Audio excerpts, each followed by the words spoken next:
Change for people in Salem for the first time in over 40 years. Tonight, city officials approved a tax increase.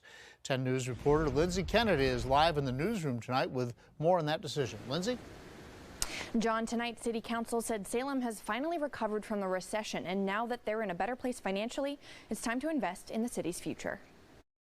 Good evening to everyone. Thanks for coming out on this rainy night. Reservations and praise from Salem residents. I am opposed to tax increases that seem reactionary. We are used to a high level of services and a good quality of life in Salem, and we should be willing to pay for that. Monday night, City Council held a public hearing and approved a tax hike to fund $36 million in repairs and renovations at Salem High School and capital improvements for city infrastructure. Real estate taxes are going up 2 cents, personal property taxes 15 cents, and the trash collection fee by $3 a month. Lifelong resident and private school teacher Josh Kyer hopes council will take a closer look at overall debt and financial planning moving forward. After the list of capital improvements are done, we're going to be asking for another increase. David Foster, an avid recycler, asked council to reconsider.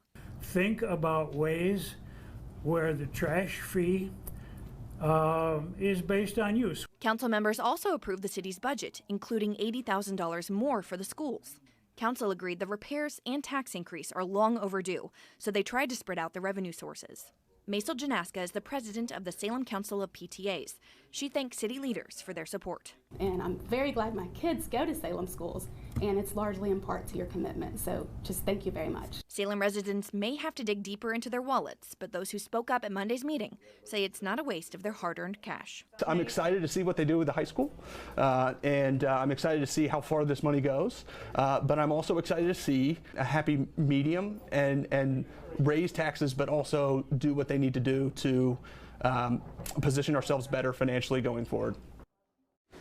Tonight was just the first vote. Council is expected to formally approve the tax hike and the budget at the next meeting on June 24th. Live in the newsroom, I'm Lindsay Kennedy, 10 News, working for you.